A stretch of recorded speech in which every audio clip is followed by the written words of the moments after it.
Hi friends, ഇന്ന് നമ്മൾ വന്നിട്ടുള്ളത് പ്രഗ്നൻസിക്ക് തയ്യാറെടുക്കുന്നവർ എന്തൊക്കെ ശ്രദ്ധിക്കണം എന്നുള്ള കാര്യങ്ങൾ പറയാൻ വേണ്ടിയിട്ടാണ്. അപ്പോൾ എൻ്റെ എക്സ്പീരിയൻസ് വെച്ചിട്ട് ഞാൻ നിങ്ങൾക്ക് എന്തൊക്കെയാണ് എവിടെയൊക്കെയാണ് നമ്മൾ ശ്രദ്ധിക്കേണ്ടത് എന്നുള്ള കാര്യങ്ങളാണ് ഈ വീഡിയോയിൽ ഇന്ന് നമ്മൾ പറയാൻ ഉദ്ദേശിക്കുന്നത്. അപ്പോൾ ഞങ്ങൾ രണ്ടും 3 ഇയേഴ്സൊക്കെ ആയിട്ടും 2 ഇയേഴ്സ് അപ്രോക്സിമേറ്റ്ലി 2 ഇയേഴ്സായിട്ട്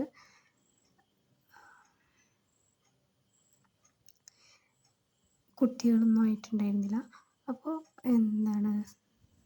ഇങ്ങനെ ഒരുപാട് ക്വസ്റ്റ്യൻസ് നമുക്ക് നേരിടേണ്ടി വരും ആ ടൈമിൽ. എന്താണ് പ്രശ്നം, ആർക്കാണ് പ്രശ്നം എന്നുള്ള ക്വസ്റ്റ്യൻസൊക്കെ. നമ്മൾ ആദ്യം ശ്രദ്ധിക്കേണ്ട കാര്യം എന്ന് പറയുന്നത്, നമുക്ക് പ്രോപ്പറായിട്ടുള്ള ടൈമിൽ സെക്സ് ബന്ധപ്പെടേണ്ടി വരിക. പക്ഷെ മിക്ക കപ്പിൾസിനും ഏത് ടൈമിലാണ് ബന്ധപ്പെടേണ്ടതെന്നുള്ള ഒരു ധാരണ ഉണ്ടായിരിക്കില്ല. അതായത് നമ്മുടെ മെൻസസ് പീരീഡ് കഴിഞ്ഞ് 14ാമത്തെ ദിവസം, അതായത് നമ്മൾ നെക്സ്റ്റ് പീരീഡിൻ്റെ 14ാമത്തെ ദിവസം ആണ് ഓവുലേഷൻ അല്ലെങ്കിൽ ഓവം പ്രൊഡ്യൂസ് ചെയ്യുന്നുണ്ട ടൈം എന്ന് പറയുന്നത്. നമുക്ക് പല ആളുകളിലും ഈ പീരീഡ്സിൻ്റെ ടൈം അല്ലെങ്കിൽ സൈക്കിള് വ്യത്യസ്തമാണ്. 22 സൈക്കിളുള്ളവരുണ്ട്, അതുപോലെ 30 സൈക്കിളുള്ളവരുണ്ട്, 32 സൈക്കിളുള്ളവരൊക്കെ ഉണ്ട്.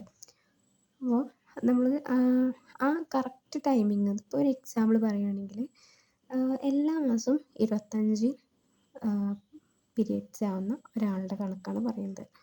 അവർക്കെന്ന് പറയുന്നത് 32 സൈക്കിളായിരിക്കും. 32 സൈക്കിളിൽ അവരുടെ ഓവുലേഷൻ ടൈം എന്ന് പറയുന്നത് 14, അതായത് 9 to 16, 14 അല്ലെങ്കിൽ 16 വരെയാണ് ഇവരുടെ ഓവുലേഷൻ വിൻഡോ എന്ന് പറയുന്നത്. ഈ ടൈമിൽ നമ്മൾ 1.5 വിട്ട് ബന്ധപ്പെടാൻ അത്യാവശ്യമാണ്. ഈ സമയത്താണ് നമ്മൾ ഓവം പ്രൊഡ്യൂസ് ചെയ്യുന്നത്. പിന്നെ നമുക്ക് ഫോളിക്കുലർ സ്റ്റഡിയാണ് ആദ്യം ചെയ്യുന്നത്.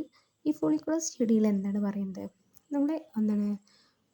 നമ്മുടെ ഈ ഫോളിക്കുലർ സ്റ്റഡിയിൽ നമുക്ക് മനസ്സിലാവുന്നത് നമ്മുടെ ഉള്ളിൽ എത്ര ഫോളിക്കിൾസ് എത്ര ഫോളിക്കിൾസ് ഉണ്ടെന്ന് ഫൈൻഡ് ചെയ്യാൻ വേണ്ടിയിട്ടാണ് ഈ സ്കാനിങ് നടക്കുന്നത്. അതിൽ സ്കാനിങ്ങിൽ നമുക്ക് ഈ ഓവം പ്രൊഡ്യൂസ് ചെയ്തിട്ടുള്ള ഓവം എത്രത്തോളം വലുതായി, അത് വലുതാവുന്നുണ്ടോ എന്നൊക്കെ ചെക്ക് ചെയ്യുന്നതാണ്. അപ്പോൾ ഈ ഓവം ആദ്യഘട്ടങ്ങളിലൊക്കെ സ്മോളായിരിക്കും. പിന്നെ അത് നമ്മൾ ഓവം പ്രൊഡ്യൂസ് ചെയ്യുന്ന ടൈമിൽ ഇതൊരു 18 അല്ലെങ്കിൽ 22 mm സൈസ് വെക്കും. ആ ടൈമിലാണ് ഇത് എഗ് പ്രൊഡ്യൂസ് ചെയ്യുന്നത്. അപ്പോൾ നമ്മൾ ഫോളിക് ആസിഡ്, അതായത് നമ്മൾ ഗൈനക്കോളജിസ്റ്റിനെ കണ്ടിട്ട് ഫോളിക് ആസിഡ് കുടിക്കാൻ നിർബന്ധമാണ്. അതെന്ന് പറയുന്നത്, ഫോളിക് ആസിഡ് എങ്ങനെയാണ് ഹെൽപ്പ് ചെയ്യുന്നതെന്ന് വെച്ചാൽ നമ്മുടെ DNA ഫോർമേഷൻ, അല്ലെങ്കിൽ അതുപോലെ കുട്ടിയുടെ ബ്രെയിന് നല്ല കൃത്യതയുള്ള ബ്രെയിനൊക്കെ ഫോം ചെയ്യാൻ വേണ്ടിയിട്ടാണ് ഫോളിക് ആസിഡ് ഹെൽപ്പ് ചെയ്യുന്നത്. പിന്നെ അടുത്തൊരു കാര്യം എന്ന് പറയുന്നത്, പിന്നെ ഏറ്റവും നമുക്ക് നമ്മുടെ ശരീരത്തിന്, അല്ലെങ്കിൽ നമ്മുടെ യൂറിൻ ലൈനിൽ, അല്ലെങ്കിൽ ഈ അണ്ഡാശയത്തിൽ ഈ അണ്ഡം ഒട്ടിപ്പിടിക്കണമല്ലോ.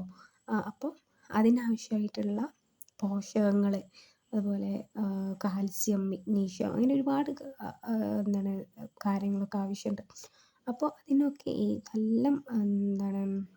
നല്ല വൃത്തിക്ക്, അല്ലെങ്കിൽ പെട്ടെന്നൊക്കെ നമ്മളെ ബോഡീനെ ഹെൽപ്പ് ചെയ്യുന്ന ഒരു നാച്ചുറൽ റെമഡി എന്ന് പറയുന്നത് ഈ അത്തിപ്പഴം, ഉണക്ക അത്തിപ്പഴം നമുക്ക് കടകളിൽ നിന്ന് ലഭ്യമാണ്. 1 കിലോന് 1200 രൂപയാണ്. പക്ഷേ നമുക്ക് 1/2 കിലോ മേടിക്കാം ഒരു മാസം. അത് നിങ്ങളുടെ ഇഷ്ടമാണ്.